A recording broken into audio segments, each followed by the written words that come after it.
Hello दोस्तों, कैसे हो? आपका स्वागत है तिरपान स्टडी सेंटर में। आज जो हम करने जा रहे हैं हिस्ट्री का चैप्टर अत्यंत महत्वपूर्ण है हर एक क्लास के बच्चों के लिए। खास तौर पे जो यूपीएससी एग्जाम तैयार करना चाहते हैं तो इस वीडियो का जो है फायदा उठा सकते हैं और ये काफी इंपॉर्टेंट भी उनके लिए रहेगा। चलिए देखते हैं हमारा आज टॉपिक क्या है। अकबर से लेके औरंगजेब तक मुगल साम्राज्य। देखिए, हम बारी बारी सभी राजाओं के बारे में पढ़ेंगे कि मुगल एम्पायर का कैसे विस्तार हुआ। अब तक हमने जो है बाबर के, हुमायूं के बारे में विस्तार पूर्वक जान चुके हैं, समझ चुके हैं। लेकिन कहते हैं बाबर और जो है हुमायूं के समय जो है अकबर का संतुलन जो थी वो सिर्फ व्यवस्थित हो रही थी, पूरे तरह से राज्य करने योग्य नहीं हुआ था। क्योंकि आपने देखा था कि शेरशाह सूरी ने जो है अकबर को जो है पिता हुमायूं को हराकर जो है शासन पे फिर से नियंत्रण कर लिया था। लेकिन अकबर के टाइम ये सुचारू रूप से चला। कहते हैं अकबर जो था उस समय सिर्फ 13 वर्ष की आयु का था जब उसकी पिता की मृत्यु हो गई और सारा भागदौड़ जो है उसके कंधों पर आ गया। कहते हैं इतने कम उम्र में जो है खुद को संभालना बहुत बड़ी बात होती है और अकबर ने बेखूबी इस बातों को जो है निभाया और जाना। तभी देखते हैं कि यहाँ अकबर ने काफ़ी समय तक जो है अपना शासन जो है चलाता रहा। कहते हैं 1605 ईस्वी में इसकी मृत्यु हो गई तो कहा जा सकता है कि 50 वर्ष तक जो है बहुत काफ़ी अच्छी राजनीतिक चलाई, जो कि बहुत बड़ा इतिहास में इसका समय अवधि देखी जा सकती है। तो यही बात यहाँ अकबर को भी निर्धारित करती है। अकबर कहते हैं हुमायूं की मृत्यु के समय अकबर केवल 13 वर्ष का ही था जब उसके पिता की मृत्यु हुई। अकबर पंजाब में कलानौर में था, इसलिए 1556 में उसका राज्याभिषेक जो कलानौर में ही हुआ। क्योंकि कलानौर में था इसलिए उसके पिता की मृत्यु के पश्चात उसका राज्य अभिषेक जो था 13 वर्ष की उम्र में ही किया गया। उसके शिक्षक और हुमायूं के प्रिय विश्वासपात जो है बैरम खान थे। आपको पता होगा कि हुमायूं, ठीक है, उस हुमायूं के जो प्रिय और विश्वास पात्र बैरम खान, जो कि देखा जाए तो अकबर का शिक्षक भी था, ठीक है। और कहते हैं 1556 से लेकर 1560 तक मुगल साम्राज्य के दरबारी प्रशासक की तरह काम भी किया। यानी यहाँ पर बैरम खान ने बहुत काफ़ी इम्पोर्टेंट अपना योगदान दिया। कहते हैं 4 साल ही लेकिन शासन किया, लेकिन बहुत इम्पोर्टेंट जो है उसने मुगल साम्राज्य को जो है स्थगित किया और जो है काफ़ी जो है नियंत्रित किया। उसने खाने खाना की उपाधि प्राप्त करके राज्य में वकील का पद भी हासिल कर लिया था।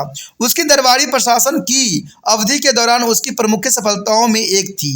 और 1556 में जो है पानीपत के दूसरे युद्ध में हुमायूं और अफगानी सेनाओं को हार जो कि मुगल साम्राज्य के लिए बहुत गंभीर खतरा बनी हुई थी। यानी ये बहुत काफ़ी इंपॉर्टेंट था। 1556 में पानीपत के दूसरे युद्ध में हुमायूं और अफगानी सेनाओं को हरा के जो है खाना खान यानी बैरम खान ने ये साबित कर दिया कि बहुत ही ये प्रिय मित्र भी हो सकता है और विश्वास पात्र भी हो सकता है। अब बात हम यहाँ करें बैरम खान, क्योंकि बैरम खान इतना इंपॉर्टेंट था। बेसिकली 4 वर्ष के लिए जो है मुगल साम्राज्य से जुड़ा था, लेकिन बहुत काफ़ी इंपॉर्टेंट था इसके लिए। तो इसके बारे में जानना भी हमारे लिए दिलचस्प रहेगा। कहते हैं बैरम खान मुगल साम्राज्य के सभी मामलों में 4 वर्ष तक सबसे ऊंचे स्थान पर रहा और इस अवधि के जो है बैरम खान की दरबारी प्रशासन काल के रूप में जाना भी जाता है। और इस कालखंड में उसने अपने प्रिय कुलीनों को महत्वपूर्ण पदों पर नियुक्त भी किया और बैरम खान बहुत ही शक्तिशाली दरबारी प्रशासक के रूप में उभर के सामने आया। वो बहुत ही घमंडी बन गया, अभिजातों का एक वर्ग उसका विरोधी भी हो गया था। उन्होंने अकबर को भी अपनी बातों से प्रभावित कर दिया था और इस समय तक अकबर भी सब कुछ अपने पूरे नियंत्रण में लेना चाहता था। उसने बैरम खान को हटा दिया और बैरम खान के प्रतिरोध किया, परंतु हार गया। अकबर ने उसे माफ़ कर दिया और सेनावृत्त होने के जो अनुरोध भी किया। उसने हज के लिए मक्का जाने का फैसला किया और अहमदाबाद के पास अफगानी द्वारा उसकी हत्या कर दी गई। जब उसकी हत्या हो गई तो कहते हैं उसके पश्चात अहमदाबाद के पास जो उसकी हत्या हुई उसके बाद उसका बेटा बाद में अकबर के दरबार में एक बहुत ही प्रभावशाली दरबारी बना और अब्दुल रहीम खान एक खान के नाम से प्रसिद्ध हुआ। यानी अब्दुल रहीम खाने खां, जो कि काफ़ी इम्पोर्टेंट नाम से इसको जो है विख्यात किया गया। उसके पश्चात हम देखें अपनी आरंभिक समस्याओं को हल करने और राज्य पर अपना पूरा नियंत्रित स्थापित करने के बाद अकबर ने विस्तार की नीति को अपनाया और उस समय देशों में फैली कुछ मुख्य राजनीतिक शक्तियां थी। तो उसी के विषय में हम चर्चा करने जा रहे हैं। कहते हैं राजपूत जो पूरे देश में स्वतंत्र सूबेदारों और राजाओं के रूप में फैले हुए थे और मुख्य रूप से राजस्थान में केंद्रित थे, जो कि काफ़ी इंपॉर्टेंट था। उसके पश्चात दूसरी पॉइंट यही दर्शाता है कि अफगानियों ने जो है मुख्यतः गुजरात, बिहार, बंगाल पर राजनीतिक नियंत्रण कर रखा था। खानादेश और अहमदनगर जो है बीजापुर, गोलकुंडा और दक्षिण भारत के कुछ अन्य साम्राज्य और दक्कन बहुत ही शक्तिशाली हो गए थे। कहते हैं काबुल और कंधार पर यद्यपि मुगल गुटों का शासन था, पर वो अकबर से दुश्मनी नहीं रखते थे, जो कि काफ़ी ज़रूरी था और काफ़ी संगठित करने के लिए अकबर के लिए इम्पोर्टेंट भी था। अकबर ने बहुत ही व्यवस्थित नीति से साम्राज्य को फैलाने का काम शुरू कर दिया। बैरम खान को बर्खास्त करने के बाद अकबर का पहला कदम था अपने अभिजात वर्ग से संघर्ष समाप्त करना। इसके नियंत्रण के लिए उसने अत्यंत कूटनीति जो है कौशल और संगठनात्मक जो है योग्यताओं का प्रदर्शन किया। अपनी विस्तार की नीति की शुरुआत उसने मध्य भारत से की, जो 1559 से 60 में अकबर ने किया था। अपने पहले अभियान दल को मालवा की तरफ बढ़ने से पूर्व ही ग्वालियर को जीतने के लिए उसने भेज दिया था और मध्य भारत में मलबा पर उस समय बाज बहादुर का शासन हुआ करता था और इसके विरुद्ध लड़ाई के अभियान पर अकबर ने आदम खान को तैनात कर दिया था और बजाय बहादुर हार गया और ब्रह्मपुर की तरफ ही भाग गया। गोंडवाना और दलमपत शाह की विधवा रानी दुर्गावती द्वारा शासित मध्य भारत का स्वतंत्र प्रदेश था, जिसे जीतने के बाद अकबर ने 1564 में मुगल साम्राज्य में शामिल कर लिया। तो कहते हैं काफ़ी इम्पोर्टेंट था, जिसको उसने जो है अपने साम्राज्य में शामिल कर लिया क्षेत्र।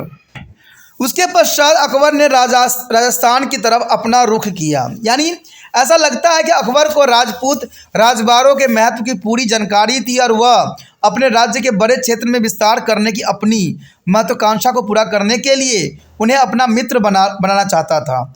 जहाँ भी संभव हुआ उसने राजपूतों को जीतने का प्रयास किया और उन्हें मुगल सेवा में नियुक्त भी किया। उसने ब्रह्मल जैसे राजपूत राजा और परिवार के साथ वैवाहिक संबंध भी स्थापित किए। अजमेर यानी अंबर का राजा भारमल अकबर के साथ ऐसे संबंध जोड़ने वाला पहला राजा था। मेरवता और जोधपुर जैसे राजपूत साम्राज्य पर भी उसने बहुत आसानी से जीत हासिल कर ली थी, परंतु मेवाड़ा शासक महाराणा प्रताप अभी भी मुगलों के लिए गंभीर चुनौती बन के खड़े हो रखे थे और उन्होंने अकबर के सामने हथियार नहीं डाले थे।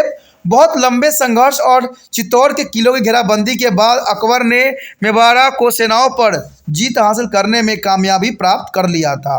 बहुत बड़ी संख्या में राजपूत सैनिक की युद्ध में मृत्यु हो गई, परंतु अभी भी उसे पूरी तरह हराया नहीं जा सका था और कुछ न कुछ प्रतिरोध लंबे समय तक मेवाड़ा की ओर से किया जा रहा था।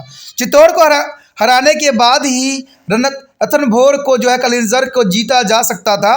मरवाड़ा, बीकानेर और असलमेर में भी अकबर ने सामने हार मान लिया था और 1570 तक अकबर ने लगभग पूरे राजस्थान को जीत लिया था।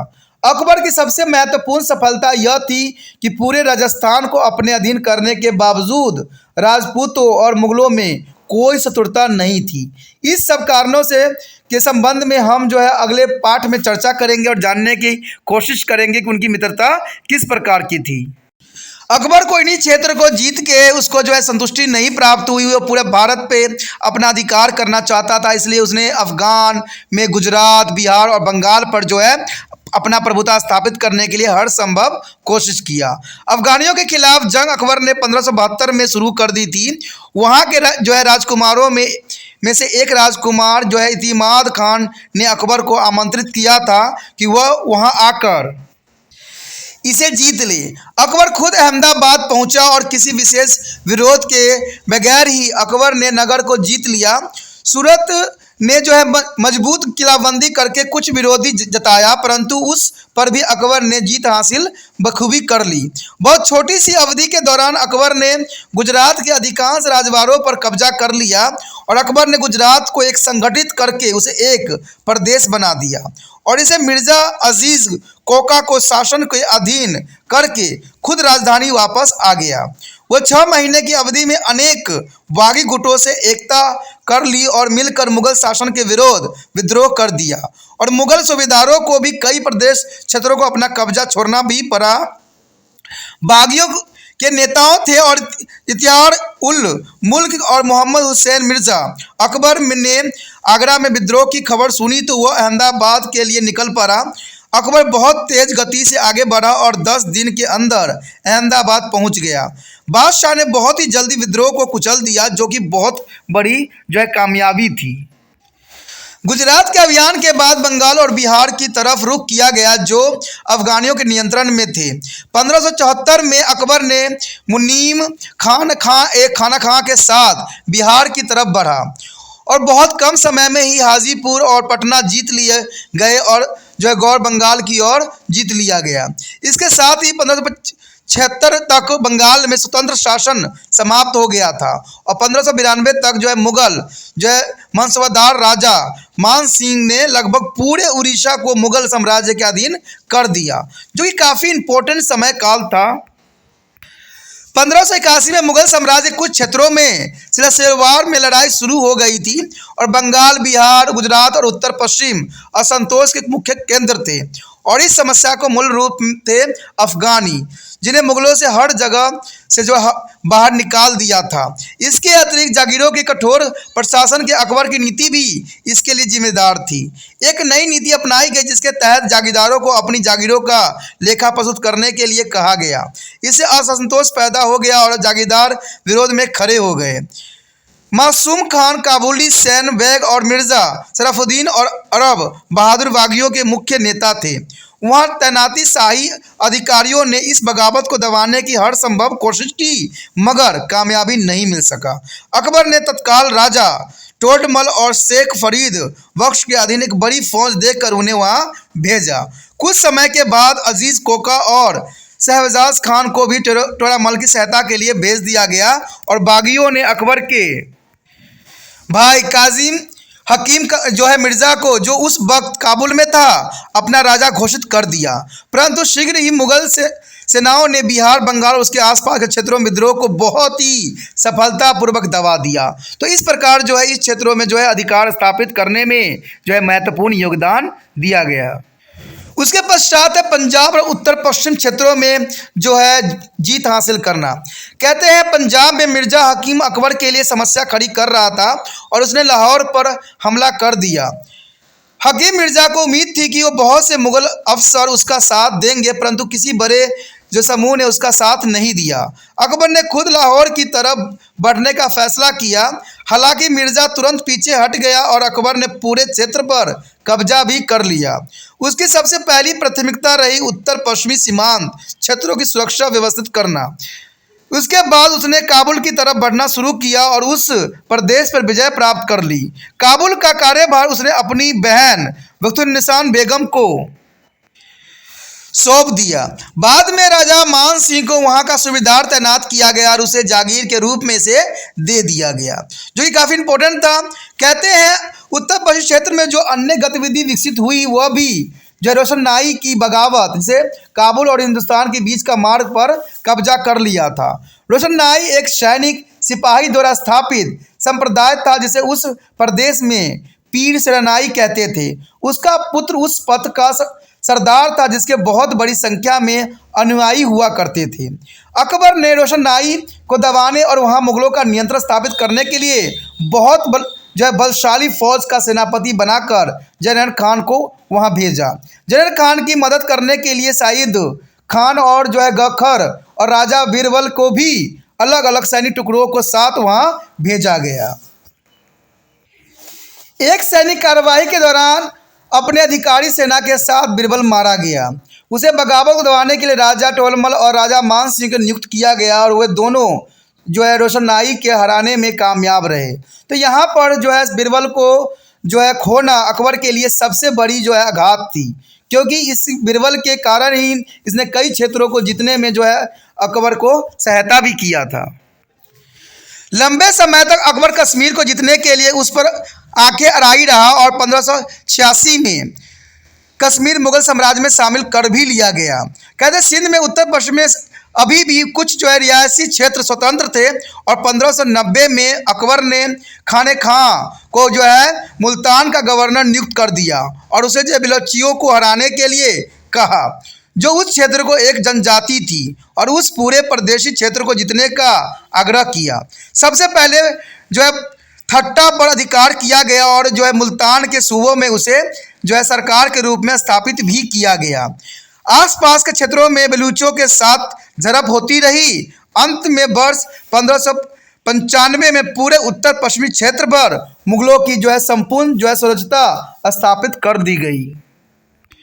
उसके पश्चात था दक्कन क्षेत्र पर जो है अकबर का पुण्य अधिकार। कहते हैं 1590 के पश्चात दक्कन के प्रदेशों को मुगलों के नियंत्रण के अधीन लाने के लिए दक्कन नीति को जो है साकार रूप दिया गया। इस अवधि के दौरान दक्कन के प्रदेशों में आंतरिक तनाव और निरंतर युद्ध चलते रहे और 1591 में जब अकबर ने दक्कन प्रदेशों को उपहार भेजकर यह संदेश भिजवाया कि वह मुगलों के जो है प्रभुसत्ता को स्वीकार कर ले, परंतु इसमें उसे कोई विशेष सफलता नहीं मिली। अब अकबर ने आक्रमण की नीति अपनाने का निर्णय किया और पहला अभियान उसने अहमदनगर के लिए कूच किया, जिसके सेना नायक थे राजकुमार मुराद और अब्दुल रहीम खान। 1595 में मुगल सेनाओं को जो है अहमदनगर पर आक्रमण कर दिया गया और उसके शासकी चंदा बीवी ने मुगलों का मुकाबला करने का फैसला स्वयं ही किया और उसने सहायता के लिए बीजापुर के इब्राहिम आदिल शाह और गोलकुंडा को जो है कातुल शाह को संपर्क किया, परंतु उसे कोई सफलता नहीं मिली। घमासान युद्ध हुआ। दोनों तरफ भारी नुकसान होने के बाद एक समझौता किया गया, जिसके तहत चांदी बीवी के बरार मुगलों के हवाले कर दिया। कुछ समय के बाद चंदा बीबी ने बरार को वापस लेने के लिए फिर से हमला कर दिया और इस वक्त जो है निज़ामशाही, कुतुब शाही और आदिल शाही टुकड़ियों ने मिलकर मोर्चा संभालने का निर्णय भी किया। मुगलों को भारी नुकसान हुआ और इसके बावजूद वो अपनी स्थिति बनाए रखने में कामयाब भी रहे और इस बीच मुराद और खाना खां में आपस में गंभीर मतभेद पैदा होने से मुगलों का ताकत घटने लगा। इसलिए अकबर ने खाना खां को वापस बुला लिया और दक्कन में जो है अबुल फजल को नियुक्त कर दिया और 1598 में राजकुमार मुराद की मृत्यु के बाद राजकुमार दयानीलाल और खाना खां को दक्कन भेजा गया। अहमदनगर जीत लिया गया और जल्द ही मुगलों ने जो है असीरागढ़ और उसके आसपास के क्षेत्रों को जीत लिया। बाजीपुर के अलीदह शाह ने भी मित्रता दर्शाई और राजकुमार दयानाल ने अपनी पुत्री का विवाह का प्रस्ताव भेजा। इसी बीच चंद बीबी का भी देहांत हो गया। अब दक्कन में मुगलों के प्रदेश में असीरागढ़ और बुरहानपुर और अहमदनगर और बरार शामिल हो चुका था, जो कि काफ़ी इम्पोर्टेंट था। प्रदेशी विस्तार के साथ साथ अकबर ने सेना नायक के जो है मुगल अभिजातों में मिलाने की नीति को भी शुरू कर दी और इस नीति ने मुगल साम्राज्य को बहुत काफ़ी फायदा पहुंचाया। मुगल शासक अपनी नई जीतों के लिए सेना नायकों को और उनकी सेनाओं की सहायता हासिल करने में कामयाब भी हो गए और मुगल अभिजातों की भूमिका इतने बड़े साम्राज्य को शासन कार्य को चलाने के लिए भी मदद के रूप में उपलब्ध थी। इसके अतिरिक्त उसके साथ शांतिपूर्ण संबंध को वजह से जो है साम्राज्य में शांति भी सुनिश्चित हुई। सेना नायकों को भी इस नीति से बहुत काफ़ी फायदा हुआ। अब वह अपने अपने क्षेत्र को अपने पास रखकर अपनी इच्छा अनुसार शासन कर सकते थे। इसके अतिरिक्त उन्हें जागीर और मानसब भी दिए गए। इस प्रशासकीय उपायों के संबंध में हम आगे जो है पढ़ेंगे, जिसको आगे चर्चा करेंगे। अगर आप देखते रहोगे तो आपको उस पाठ का भी वीडियो आपको प्राप्त अवश्य होगा। उन्हें जागीर में जो प्रदेश दिए जाते थे वो अक्सर उनके अपने साम्राज्य से बड़े होते थे। इससे उन्हें दुश्मनों और बागियों से भी सुरक्षा प्राप्त हुई। कई मानसबदारों का वतन जागीर के रूप में उन्हें अपना प्रादेशिक क्षेत्र भी दे दिया गया, जो वंशागत था और उसे किसी को जो है हस्ताक्षरित नहीं किया जा सकता था। अकबर के अधीन हुए प्रादेशिक विस्तार ने मुगल साम्राज्य को निश्चित आकार दे दिया और प्रादेशिक विस्तार के बात करें तो अकबर के बाद बहुत कम प्रदेश साम्राज्य में शामिल हो सके थे। शाहजहां और औरंगजेब के काल में दक्कन और उत्तर पूर्व भारत के कुछ ही प्रदेश साम्राज्य में शामिल जरूर हुए थे, लेकिन देखा जाए तो अकबर ने जो यहाँ पर बहुत ही अच्छा नीति का अनुसरण किया और कहते हैं 50 साल तक जो है राज्य किया। कहते हैं 50 साल कम अवधि नहीं होती है, जो कि ये मैप में भी दर्शाया गया है। चलिए देखते हैं मैप क्या है। 1605 में अकबर की मृत्यु हो गई, लेकिन मृत्यु के पश्चात जो है उसकी साम्राज्य नहीं बढ़ा। लेकिन उसके समय अवधि में देख सकते हो कि भारत के हर क्षेत्र में जो है इसने अपना दबदबा हासिल किया और हर क्षेत्र में जो है अपना अधिकार स्थापित किया। चाहे वो ठकट्टा हो, मुल्तान हो, दिल्ली हो, ठीक है, चाहे मुल्तान हो, अजमेर हो, मलवा हो, अहमदाबाद हो, गुजरात हो, हर क्षेत्र में आप देख सकते हो, कश्मीरी हो, काबिल हो, कंधार हो, हर क्षेत्र में अपना जो है इसने दबदबा हासिल किया। यहाँ तक कि बंगाल, बिहार, इलाहाबाद, हर क्षेत्र में, लेकिन कुछ क्षेत्रों में नहीं कर सका, वो क्षेत्र थे। यहाँ पर आप देख सकते हो कि नीचे क्षेत्र में जो है अहमदनगर है, गोलकुंडा है, बीजापुर है, विदल है, पीलीनगर है, उस क्षेत्रों में जो है अकबर ने अपना शासन स्थापित नहीं कर सका, लेकिन कहते हैं इस समय दौरान उसने काफ़ी क्षेत्रों को जीता। तो मुगल साम्राज्य का विस्तार अकबर के अधीन बहुत काफ़ी हुआ। जैसा कि हम बात कर रहे हैं जहांगीर और शाहजहां, देखिए कहते हैं जहांगीर ने जहां पर आगे इसको बढ़ाया, शाहजहां ने भी अपना महत्वपूर्ण योगदान दिया। कहते हैं पिता और पुत्र का जो ये जोड़ी थी काफ़ी अच्छा था अकबर के बाद, तो दोनों ही काफ़ी इंपॉर्टेंट थे।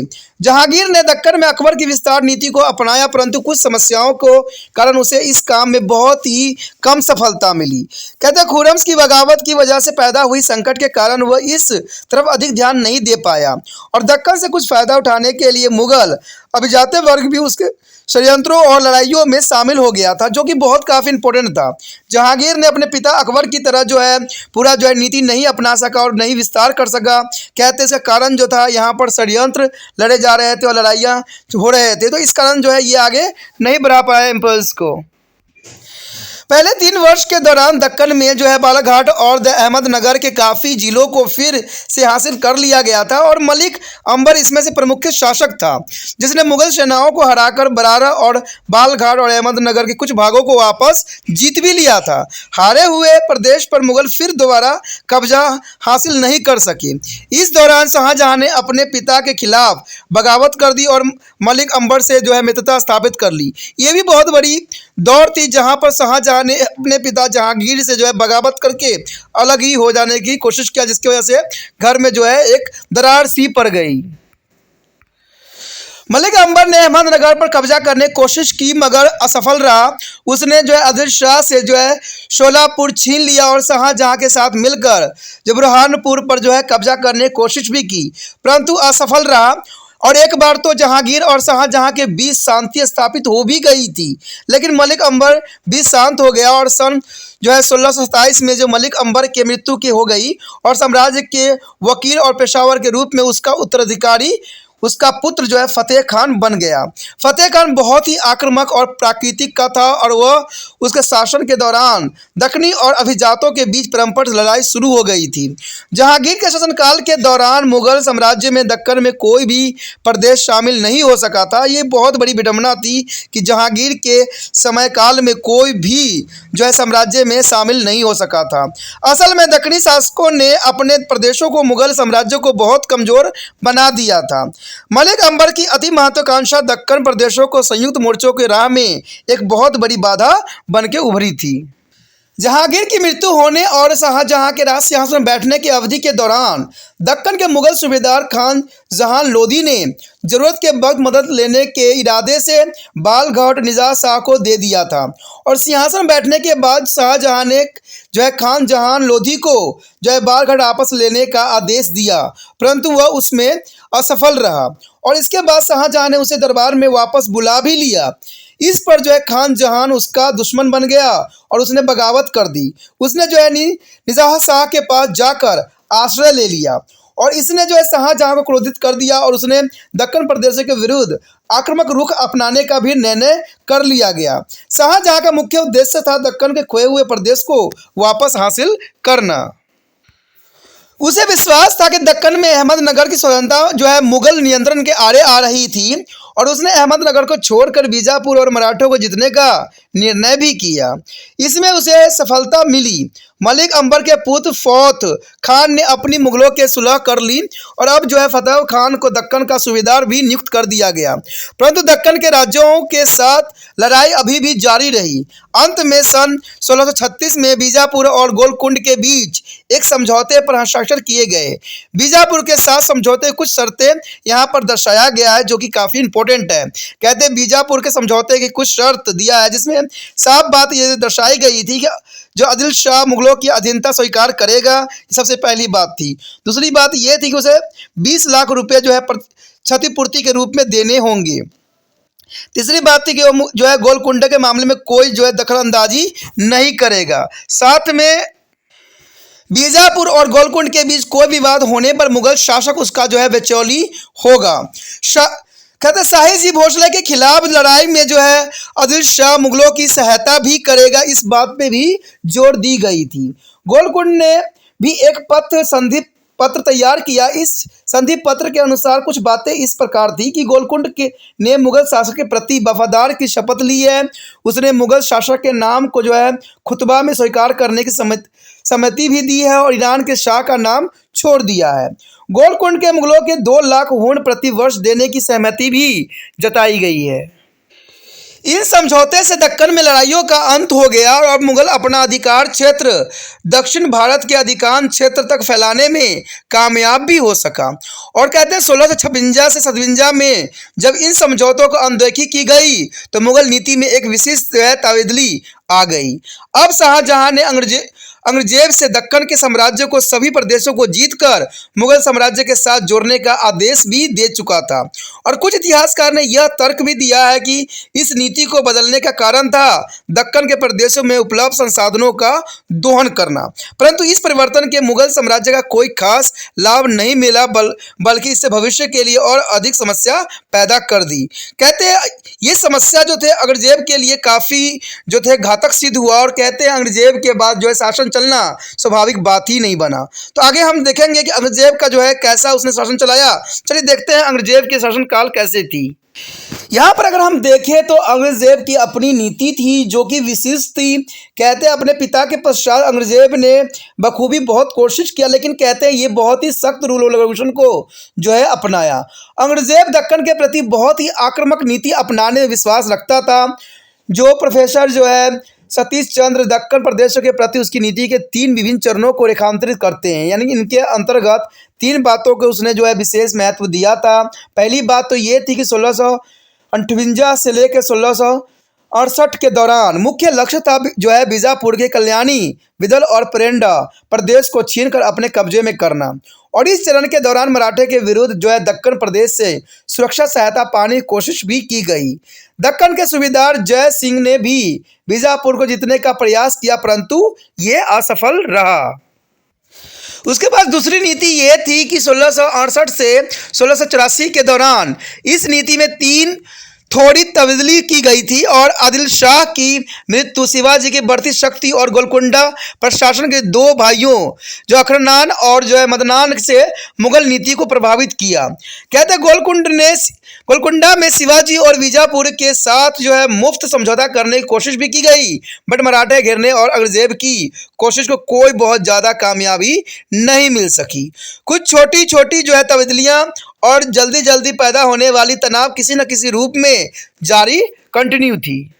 तीसरे चरण की हम बात करें तो अत्यंत महत्वपूर्ण रहेगा कि तीसरे चरण में जो है 1684 से लेकर 87 के बीच औरंगजेब ने दक्कन के प्रदेशों को जो है खुल्ला अपने राज्य में शामिल करने की नीति को जो है बखूबी अपना लिया। औरंगजेब ने बीजापुर की घेराबंदी की खुद निगरानी करना शुरू कर दिया और 1687 से लेकर 1707 तक मराठे के साथ लड़ाई जारी रही और औरंगजेब ज़्यादातर वक्त जो है दक्कन में रहा और उसने इस क्षेत्र को मुगल नियंत्रण के अधीन कायम रखा। परंतु 1707 में उसकी मृत्यु के बाद, यानी जब उसकी मृत्यु हो गई औरंगजेब की दक्कन औरंगजेब में, तो उन्होंने फिर से स्वतंत्रता पाने के लिए प्रयास किया और बहुत कम समय में उसने सफलता भी पा ली। दक्कन के अतिरिक्त औरंगजेब उत्तर पूर्व क्षेत्र में जो है असम तक मुगल शक्ति का विस्तार करने में कामयाब भी था और इस क्षेत्र में मुगलों की सबसे बड़ी सफलता थी जो है अहोम साम्राज्य यानी असम के मीर जो है जुमला और बंगाल के सूबेदारों के अधीन लाकर अपने साथ जोड़ना। एक अन्य महत्वपूर्ण उत्तर पूर्व की विजय थी जिसमें बंगाल नए गवर्नर शाइस्ता खान के अधीन 1664 में जो है चटगांव की जीत की।